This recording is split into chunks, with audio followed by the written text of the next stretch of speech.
Salut les amis, c'est Benoît. Bonjour les amis. Benoît de Bonjour les amis. Benoît de Gork Factory, pardon, en compagnie de Mika, que vous commencez à connaître. Super t-shirt. Merci. Aujourd'hui, on va vous faire un petit rapport de bataille de Blood Red Sky qui va opposer les Allemands aux Soviétiques. On vous explique tout de suite le scénario et on vous montre les forces en présence. Donc pour ce rapport de bataille, nous allons jouer avec le nouveau supplément que Warlord a sorti il y a peu pour Blood Red Sky, à savoir le livre Airstrike. Dedans, vous retrouvez les règles de base du jeu, ainsi que des nouveaux scénarios, des nouvelles règles de combat, donc certaines qu'on va se servir aujourd'hui. Donc là, on a déjà mis en place la table. Donc vous allez voir deux groupes de soviétiques, un bombardier escorté par deux yaks, avec un autre bombardier escorté par deux yaks, et au milieu de la carte, en plein milieu de l'océan, un petit navire, un destroyer allemand escorté par 4 chasseurs Messerschmitt. Le but va être simple, je vais devoir couler le bateau. Et le but pour Mika va être simple, de ne pas faire que son bateau ne coule pas. Donc en gros, si Mika arrive à me détruire mes deux bombardiers, il va gagner. Si moi j'arrive à détruire son bateau, j'ai gagné. Alors petite précision avant de commencer la bataille. Oui, j'ai mis des petits marqueurs blancs ici. Il y en a un également là-bas au niveau de mon deuxième bombardier. C'est pour dire que les soutes des bombes sont pleines. Forcément, on va pas à la guerre sans bombe quand on a un bombardier. Donc quand ils auront largué leurs bombes, forcément j'enlèverai le marqueur pour dire qu'ils n'ont plus de bombes à bord. Et précision importante aussi, mes yaks ne sont pas peints, désolé. Je pensais les peindre avec le Sturmovik qui eux le sont, mais en fait ce n'est pas du tout la même période, j'avais pas fait gaffe à l'époque. Et on joue en début de guerre, plus précisément entre 36 et 40, puisque les Tupolev, les bombardiers sont sortis en 1936, et les yaks en 1940, et mes Sturmovik qui sont peints, eux, ne sont bons qu'à partir de 43 ou 44. Vraiment fin de guerre. Donc du coup, j'ai sorti les yaks qui sont juste verts. Donc allez, c'est parti. Donc début du tour 1, petit tour d'horizon avec les... Vous savez, au début de Blood Red Sky, on commence par lancer, savoir la position de nos avions. Donc moi j'ai mes deux chasseurs qui sont en désavantagé et mon bombardier qui est neutre. Tous les avions Amica sont désavantagés à l'exception de son NAS qui lui est en avantagé. Et de l'autre côté, ceux qui font la tenaille, j'ai mon NAS qui est avantagé et les deux autres sont neutres. C'est assez équilibré, sauf pour Mika, mais bon, il va avoir le temps de se relever. Donc début du tour, donc le plus rapide c'est Mika, les Messerschmitt sont plus rapides que l'Irak, donc c'est lui qui va commencer avec son as qui est avantagé. Alors voici la fin du tour 1. Donc pas grand chose de notable, hein. Là c'est que du placement parce que pour l'instant on était relativement loin, on pouvait rien faire. Rien faire. À part si t'as essayé un truc. Il a essayé un truc, Mika, une petite combo. Donc moi j'ai avancé sur mon flanc, là, ici, j'ai avancé tout le monde. On se positionne. Mika a déployé ses avions, du coup ils sont repassés tous en neutre. C'était comme son malus au départ, d'avoir raté tous ses dés. Son as a grillé son avantage, mais grâce à une combo de deux petites cartes, ça lui a permis de faire un piqué, donc d'avancer de 14, et de garder son avantage grâce à une seconde carte. Donc du coup il est toujours avantagé et il est parti d'ici pour aller jusqu'ici en faisant un pivot en plus parce qu'il n'avait pas utilisé son action de pilote. Donc il s'est bien positionné et pour le coup il m'embête vraiment. Moi j'ai avancé, donc rien de notable, hein. D'ailleurs lui il est quand même avantagé. Il était déjà neutre. Oui, c'est vrai. Il n'y a que les bombardiers qui sont restés en neutre. Donc voilà, donc on va attaquer le tour 2 avec toujours le début Mika. Donc ça va être l'as qui va commencer. Alors avant tout, je vais... Et après ça sera mon as. Faire un tir de flaque barrage. Ah. Donc du coup au début du tour 2, Mika nous fait un petit tir de barrage avec son bateau. Donc pour info, pour rappel, c'est un destroyer. Donc je vais vous montrer en gros plan quand même. Vous ne l'avez pas encore vu. Donc il fait un tir de barrage avec ses batteries. Donc ça consiste en quoi? Tout simplement à un rayon de 6 pouces du centre de son navire. Il va déployer 4 petits marqueurs. Donc là on sert de marqueur boom, hein, ça fait très bien l'affaire. Pour représenter en fait les tirs d'artillerie. La DCA qui va faire un tir de barrage dans le ciel. Parce que je crois qu'il m'a repéré en fait. Donc pour faire clairement la zone de non-droit. Donc c'est soit je le contourne pour être sûr et passer sereinement. Ou soit je passe à travers. Et avec les incidences qui vont avoir que je peux me faire détruire. C'est des tirs de barrage anti-aériens. Donc voilà, donc en fait il place le premier boom à 6 pouces du centre du navire et après les autres à 2 pouces les uns des autres. Alors, petit résumé du tour 2. Les actions de bataille commencent à se profiler. Alors là, par là, pas grand chose, que de la mise en place toujours, on commence à se regarder de très près. On va bientôt rentrer dans le vif du Donc, je sujet. pense qu'on là on va se rentrer dedans clairement.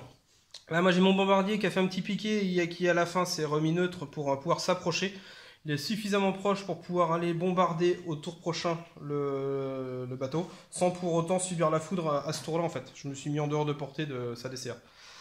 De ce côté-là, donc on a toujours le barrage. Du coup, moi j'ai commencé à faire un pivot avec mon bombardier pour éviter le tir de barrage, qui est ici. Parce que bon, je voudrais pas quand même me faire dézinguer mon cuicui.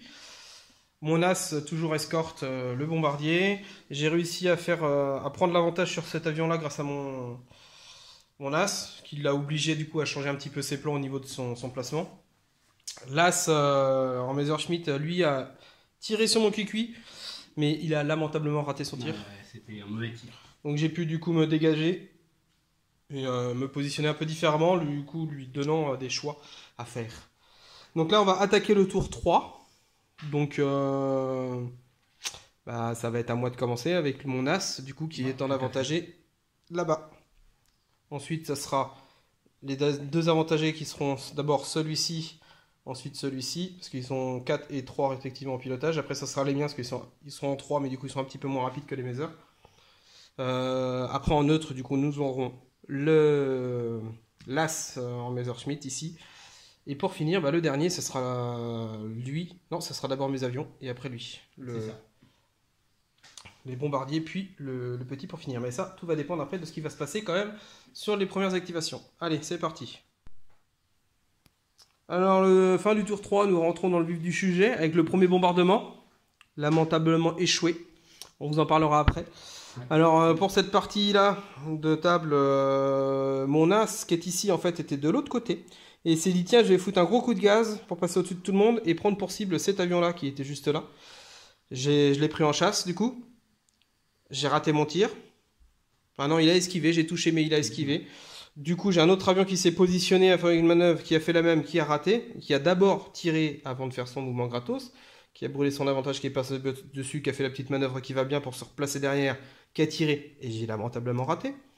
Mon bombardier a tiré avec sa tourelle, qui a lamentablement raté. Donc juste pour dire que ce petit avion-là, il s'est pris 4 tirs dans la tronche. Et il a soit esquivé, soit j'ai raté. Donc il a vraiment encore, c'est pas normal qu'il soit là. Il devrait être dans le fond de l'eau là. Il devrait être là, il devrait couler là. Lui, du coup, il a embêté mon avion qui était là. Du coup, moi, je me suis barré. Il a raté son tir. De l'autre côté, alors en contrepartie, quand même, le bateau s'est défendu. Ouais. J'ai bombardé. Hein. Le bateau a fait feu avec sa DCA, mais il a raté. Là-bas, du coup, vu que mon as s'est barré, mon bombardier se retrouve tout seul. Il s'est fait prendre en chasse par l'as. Et là, c'était le drame. J'avais le droit de te tirer dessus, je l'ai oublié. C'est pas grave, parce que t'es mignon. Il vient de mesurer Mika, en fait. Il avait le droit de me tirer dessus avec son bateau, mais il a oublié. Mais c'est pas grave, de toute façon, il a déjà gagné d'avance. Donc l'as qui est ici a pris en chasse mon bombardier, a pris l'avantage dessus. Du coup, mon bombardier, il est à portée. Ben, en fait, on le sait que tu es à portée parce que je suis à portée pour bombarder, mais je ne peux pas le faire parce qu'un bombardier étant désavantagé ne peut pas bombarder. Il ne peut pas lâcher ses bombes, donc du coup, je suis obligé de remonter en neutre. Donc, c'est ce que j'ai fait.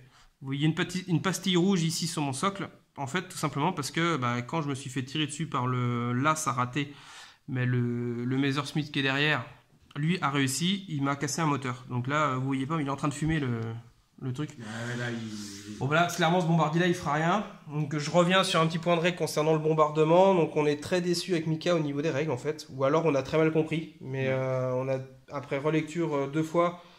Si jamais vous avez des avis sur la règle de bombardier pour ceux qui ont l'extension Airstrike, n'hésitez pas à nous en faire part. Pour moi c'est quasi impossible en fait de jouer des bombardiers. Enfin contre un bateau ce type de scénario là parce qu'en fait le bateau il donne tellement de malus. Parce qu'il est en mouvement, donc vous avez -1 pour le tir. Le bombardier, du coup, c'est un pilote 3, donc il va balancer que 3 dés.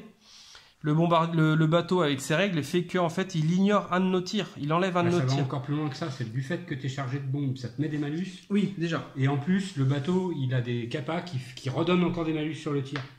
Ce qui fait que ça devient... Pour vous donner la situation, ici, voilà, malus plus malus qui fait beaucoup de malus. Hein. C'est pas comme en maths où malus plus malus, ça fait bonus.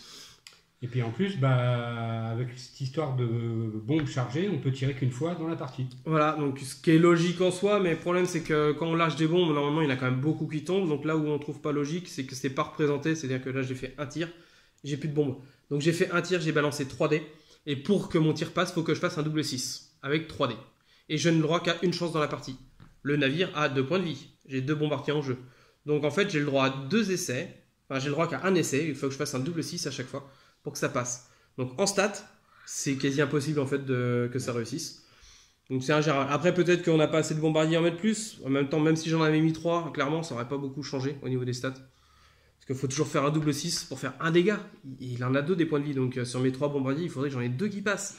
Ça reste malgré tout quand même très compliqué. Puis je tiens à préciser que c'est le plus petit des bateaux, c'est en stat, et voilà. Qui existe dans ce qu'ils Si ont on avait créé. pris le cuirassier lourd là, que tu as vu qu'on devait prendre au départ, Tu avais encore plus de malus, et il avait un point de vie de plus. donc c'était même pas envisageable. Donc c'est pas grave, on apprend de nos erreurs. C'est que nos petits amis soviétiques sont venus pas assez chargés en bombes, donc on réglera ce problème pour la prochaine partie les gars. Donc on va attaquer le tour 4 quand même parce que je tiens à aller au bout. Donc fin du dernier tour et fin de la partie. Donc l'avion qui était ici, après une petite manœuvre et après avoir survécu encore à une phase de tir. Alors lui c'est le chanceux de la bande, hein, parce qu'il s'est pris quand même 2 tours de suite à se faire tirer dessus par la première fois, je me rappelle il s'est pris 4 tirs. Là il s'est pris encore 2 tirs dont celui de mon as.